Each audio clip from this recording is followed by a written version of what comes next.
पिछले भाग में आप सभी ने देखा कि रेखा मंजरी का नागिन होने का सच रोहन को दिखाकर उसे हमेशा के लिए दूर कर देती है और मंजरी रोहन के बच्चे की माँ बन जाती है। मंजरी के लिए ये समय बहुत कष्टदायी होता है। बिना रोहन के मंजरी बच्चे को जन्म देती है, मगर पता नहीं रोहन की माँ रेखा का क्या मकसद था जो वो उस तांत्रिक के साथ मिलकर कोई बड़ी चाल चल रही थी। आगे की कहानी जानने के लिए देखिए बिन ब्याई नागिन माँ का आज का एपिसोड।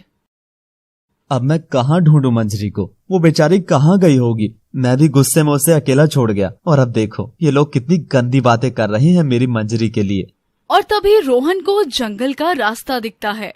थोड़ी देर नदी किनारे जाकर बैठ जाता हूँ, वहीं जहाँ मैं और मंजरी गए थे। और रोहन नदी के पास जाकर उदास बैठा होता है।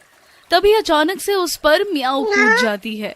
अरे ये तो मंजरी की बिल्ली म्याऊ है। कैसी हो म्याऊ? मैं अच्छी हूँ, तुम कैसे हो रोहन? अरे तुम तो बोल भी सकती हो मेरी प्यारी म्याऊ। बस अब मंजरी भी मिल जाती तो। इतने में म्याऊ उछलकर भाग जाती है और मंजरी के पास जाकर उसके कपड़े पकड़कर खींचने लगती है। अरे बदमाश, कहाँ लेकर जा रही है मुझे? रुक जा तो, मुन्ना अकेला है। म्याऊ, तू कहाँ लेकर जा रही है? और म्याऊ मंजरी को चीख कर नदी किनारे ले आती है। तू बहुत शैतान हो गई है।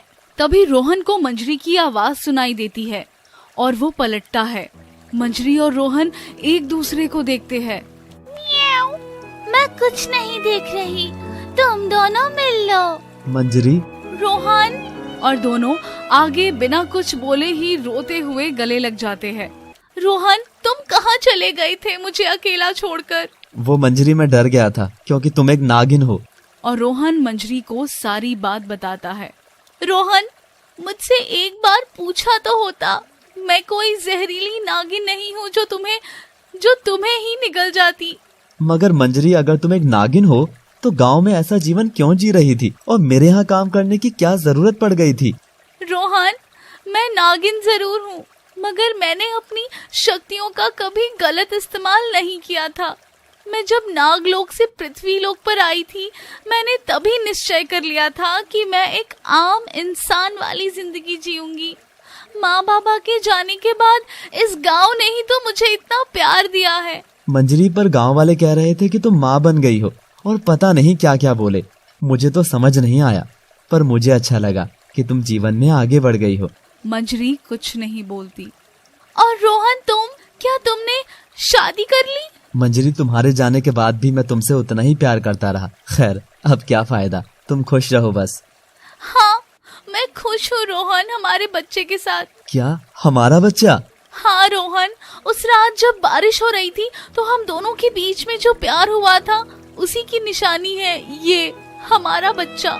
तुम्हारे जाने के बाद एक यही तो है जिसके लिए मैं जिंदा हूँ। और मंजरी रोने लगती है। रोहन उसे गले लगा लेता है। मुझे भी मिलना है हमारे बच्चे से। हाँ, वो झोपड़ी में सो रहा है, बहुत शैतान है वो। मंजरी का बच्चा सो रहा होता है कि तभी पीछे से वही दुष्ट तांत्रिक उस बच्चे के पास आ जाता है। बच्चा उसे देखता रहता है। जैसे ही तांत्रिक बच्चे को गोद में उठाता है, बच्चा जोर से रोने लगता है। अरे मुन्ना क्यों रो रहा है? देख कर आती हूँ। और म्याऊ जैसे ही अंदर आ जाती है, देखती है कि तांत्रिक के हाथ में बच्चा होता है। म्याऊ को गुस्सा आता है और वो उछलकर तांत्रिक की आंख पर मारती है, जिससे उसकी आंख से खून बहने लगता है। तांत्रिक भी म्याऊ को मारता है तो म्याऊ को बहुत तेज दर्द होने से वो चिल्लाती है म्याऊ। और तांत्रिक मंजरी का बच्चा लेकर भाग जाता है। मंजरी म्याऊ की आवाज सुनती है।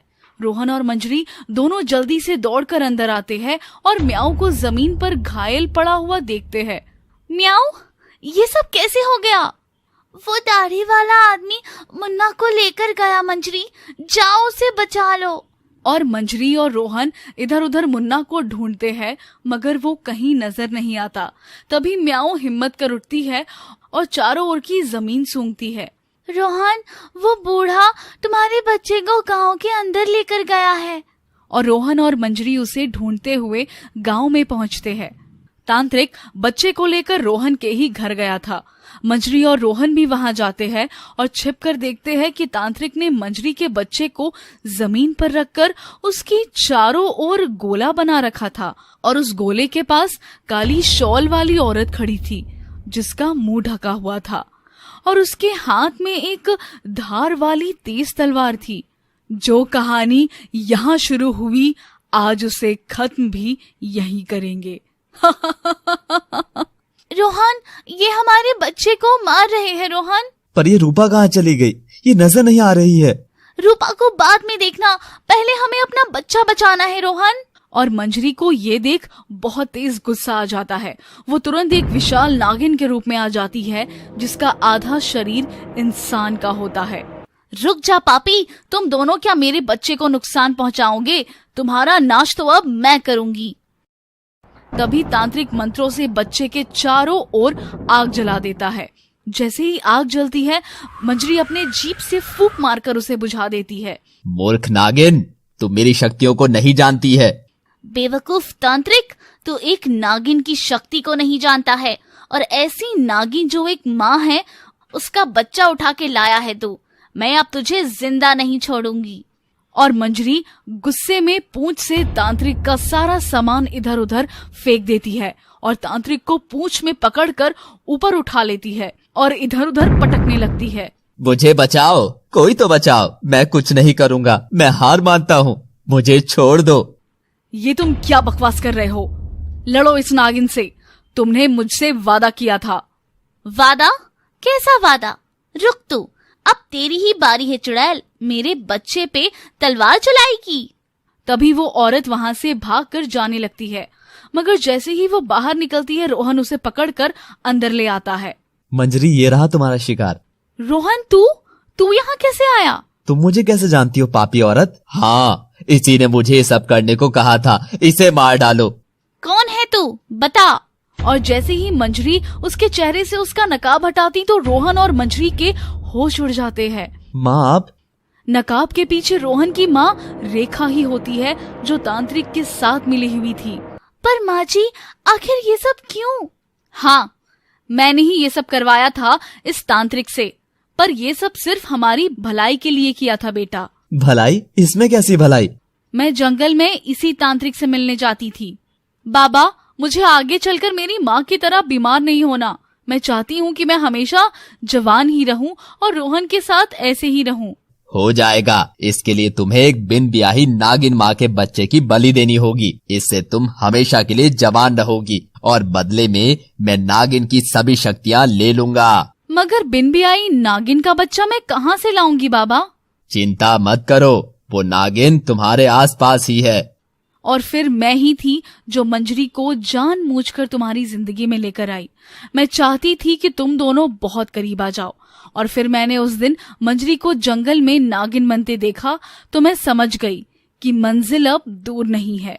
और वो सब क्या था जो आपने हमें घर से निकाला था?